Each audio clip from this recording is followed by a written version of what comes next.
So, welcome back to me talking about trilogies. This is the second episode in my trilogy, and my trilogy about videos about trilogies. Oh boy. So today I'm going to talk about how to possibly use trilogies within franchises, because we are now in the age of the franchise. Now, franchises have never been anything foreign to Hollywood.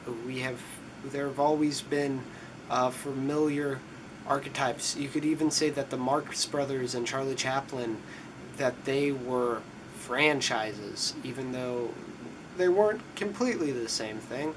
You could go back to serials, and serials are a little bit different. They're more episodic. But I think you could argue that they were franchises. But today what we're seeing is your MCUs, your X-Men universes, your DC extended universes, your Star Wars film universe, what we're starting to see with Harry Potter, with Cursed Child and the Fantastic Beasts and Where to Find Them movie. We're starting to see large arcing franchises with all this stuff related to them. And it's not just in film. It usually has been let's take from that and we'll make a couple movies. Like, let's take Superman and we'll make 4 Superman movies. Let's take Batman, let's make some Batman movies. But never let's take DC and make a DC universe, right? But we're starting to see that. So with the need, if we're going to do this, we need more movies, right? And so with the need of multiple movies and franchises, is there a place for trilogies? And I think there is. And I think the example I'm going to use is actually not a trilogy, but I think it still applies. Let's talk about the new run of James Bond movies. There were 4 Daniel Craig Bond movies: Casino Royale, Quantum of Solace, Skyfall, and Spectre. Now, of course, James Bond is this wide, overarching thing. It's a beast. There are over 20 movies. This has been going for decades.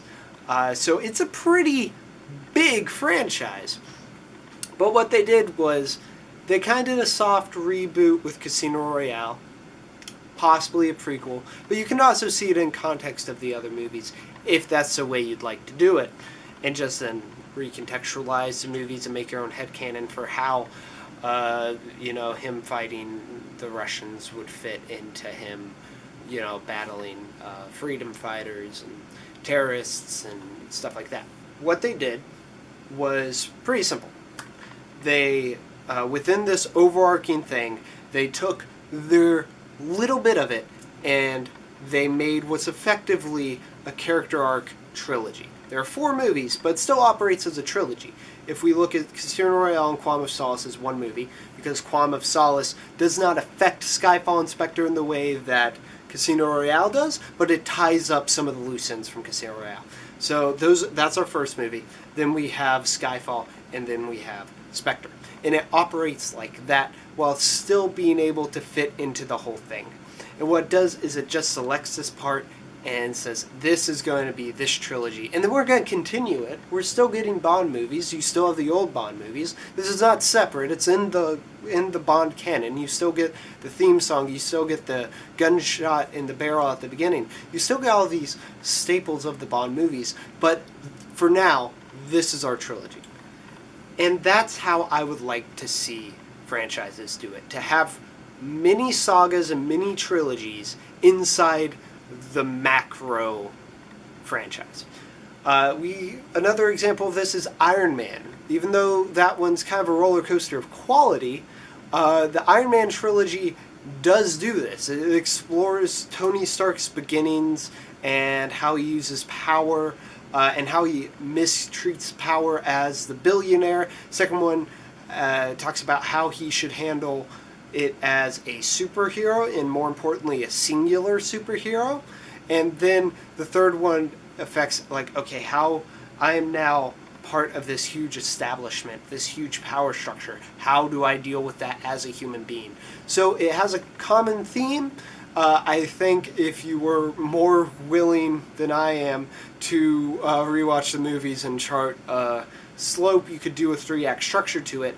And within the whole MCU, even though you're going to get more characterization of Iron Man, and even though you're probably going to see more of him a lot in this franchise with Avengers sequels and with Captain America Civil War and all this stuff, you still get closure. And that's the thing that these franchises are gonna miss. And I'm picking on the MCU a bit because they're the prime example of these franchises. No one has done it better than them so far. So, no one has gotten as far as them so far. So, we have Captain America. I like Captain America. I like all 3 of the movies. They don't operate as a trilogy.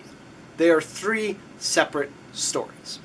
You can say, oh, well, they all deal with patriotism and your duties to the government, but all those are kind of tentative connections. And while I think all 3 of those movies are really good, they don't operate as a trilogy in the way that, let's say, Iron Man does. So you lack a sense of closure, and that's a closure you're never gonna get from the franchise, because the franchise is designed to keep going. So what you need is you need points of closure within the franchise, and what you can do with that is making trilogies.